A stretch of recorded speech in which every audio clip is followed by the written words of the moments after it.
Ed Gillespie's false attacks, independent press says they're false, fear-mongering, absurd. Ralph Northam went to VMI and was an Army doctor for 8 years. In Richmond, Dr. Northam helped pass longer sentences for gang members and mandatory life sentences for violent sexual predators. I'm Ralph Northam, candidate for governor, and I sponsored this ad because I'm a pediatrician. And for Ed Gillespie to say I would tolerate anyone hurting a child is despicable.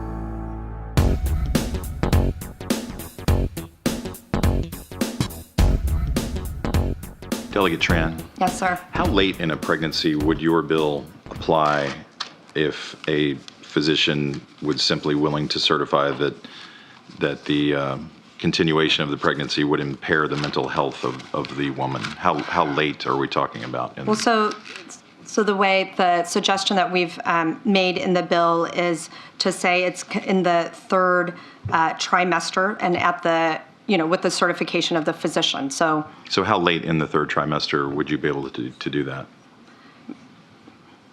It's very unfortunate that our physicians, witnesses, were not able to attend today to speak specifically. No, I'm talking about your bill. How late in the third trimester could a physician perform an abortion if he indicated it would impair the mental health of the woman? Or physical health.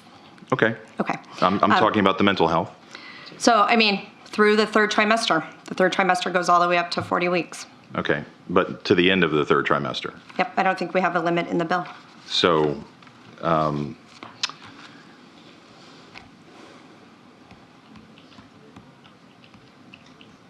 where it's obvious that a woman is about to give birth, she has physical signs that she is about to give a birth, would that still be a point at which she could request an abortion if she was so certified? She's dilating. Mr. Chairman, that would be a decision that the doctor, the physician, and the woman would make. I understand that. I'm asking point. if your bill allows that. My bill would allow that, yes. There was a very contentious committee hearing yesterday when Fairfax County Delegate Kathy Tran made her case for lifting restrictions on third trimester abortions, as well as other restrictions now in place. And she was pressed by a Republican delegate about whether her bill would permit an abortion, even as a woman is essentially dilating, ready to give birth.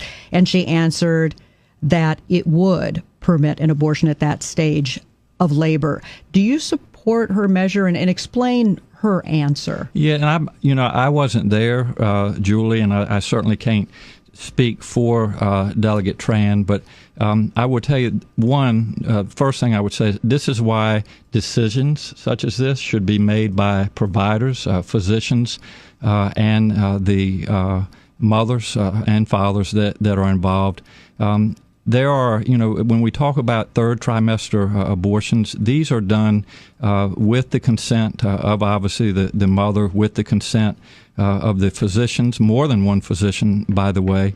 And it's done in cases where there may be severe deformities, there may be a fetus that's non-viable.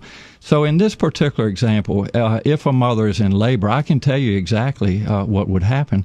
The infant would be delivered. The infant would be kept comfortable. The infant would be resuscitated if that's what the mother and the family desired. And then a discussion would ensue between the physicians and the mother. So I think this was really blown out of proportion.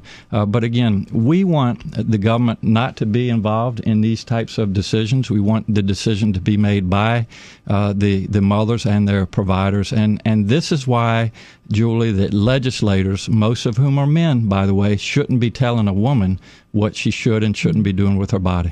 And do you think multiple physicians should have to weigh in, as is currently required? She's trying to lift that requirement. Well, I think it's always good to get a second opinion, and for at least two providers to be involved in that decision, because these decisions shouldn't be taken lightly. And so, I would certainly support more than one provider. All right. I'm Ralph Northam, candidate for governor, and I sponsored this ad because I'm a pediatrician. And for Ed Gillespie to say I would tolerate anyone hurting a child is despicable.